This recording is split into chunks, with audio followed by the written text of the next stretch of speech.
ধরতে যায়নি, damage repairing করতে, জমি ফেরত শাহজাহান। তার আগেই তো আমি গিয়ে জমি ফেরত করে নিয়েছি। ডিড রেকর্ড যার যা আছে সবাই প্রায় পজিশন নিতে শুরু করেছে, তার জন্য পুলিশ আর মমতা ব্যানার্জিকে লাগবে না। শনিবার সকালে দিল্লি রওনা দিলেন প্রধান বিরোধী দলনেতা শুভেন্দু অধিকারী। এয়ারপোর্টে ঢোকার সময় সাংবাদিকদের মুখোমুখি হয়ে কি বললেন বিজেপি বিধায়ক? একই সঙ্গে খালিস্তানি বিতর্ক প্রসঙ্গেও মুখ খুললেন তিনি। কি বললেন শুনে নেব। ধরবে না, ভোট করে না, ভোট করে আর কালীঘাটে টাকা সাপ্লাই করে। সেগুলোকে বন্ধুরা আপনি বুঝে গেলেন, সুপ্রতিম বাবু ধরতে যায়নি, ড্যামেজ রিপেয়ারিং করতে, জমি ফেরত শাহজাহান। তার আগেই তো আমি গিয়ে জমি ফেরত করে নিয়েছি। ডিড রেকর্ড যার যা আছে সবাই প্রায় পজিশন নিতে শুরু করেছে, তার জন্য পুলিশ আর মমতা ব্যানার্জিকে লাগবে না। আমার জমি আমি নেব, তার জন্য পুলিশের কি আছে? ওই জমি ফেরত করতে। আর উনি জেলিয়াখালী বলে যে জায়গাটা আমার যাওয়ার কথা আছে, সেখানে গেছিলেন শিবু হাজরার ম্যানেজার ভানু মণ্ডলকে খুঁজতে, এবং উনি বলে এসেছেন যে শাহজাহানের ব্যাপারটা সিবিআই ইডির মামলা, ওটা আমাদের হেডেক নয়, উই আর নট ইন্টারেস্টেড।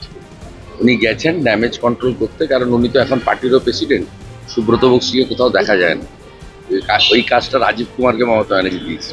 আপনি তো নিজে নন্দীগ্রামের সময় থেকে রাজনীতিতে ছিলেন সক্রিয়ভাবে, এই সন্দেশখালী কি দ্বিতীয় নন্দীগ্রাম হতে চলেছে? হ্যাঁ, বশ্যতা বিরোধী সংগ্রাম। এখানে নন্দীগ্রামে যেগুলো ছিল সবগুলোই আছে। ওখানে ল্যান্ড অ্যাকুইজিশন দিয়ে শুরু হয়েছিল। এখানে নারীদের উপর, মায়েদের উপর অত্যাচারের বিরুদ্ধে মানুষ প্রথম সংগ্রাম করেছে, কিন্তু বাকি land grabbing also a big issue.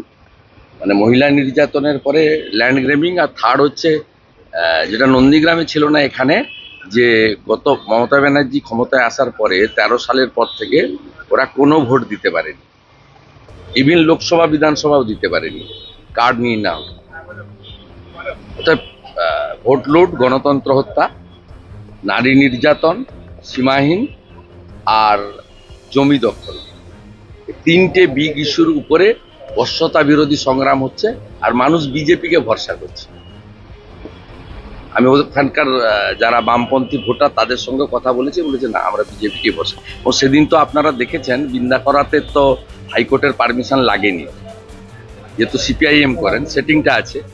তা বৃন্দা করাতরা ছিলেন, আমিও ছিলাম। মানুষ কাকে গ্রহণ করেছেন আমরা তো গিয়ে অর্গানাইজ কেউ করতে পারিনি, সেদিন প্রথম ঢুকেছি। তো সেদিন চোখের সামনে, ক্যামেরার সামনে, ছবির সামনে সবাই দেখেছে যে মানুষ কাকে ভরসা করছে। নরেন্দ্র মোদীজিকে ভরসা করছে, তার সৈনিকদের ভরসা করছে। শিখদের কিন্তু আপনাদের বিরুদ্ধে আমি ক্লিয়ার করে দিয়েছি অনেক আগে। আমার ওই কমিউনিটিকে প্রণাম, আমার অ্যানাপ রিগার্ডস আছে, আমার সম্পর্কে কমিউনিটির কোনো বিষয় নেই।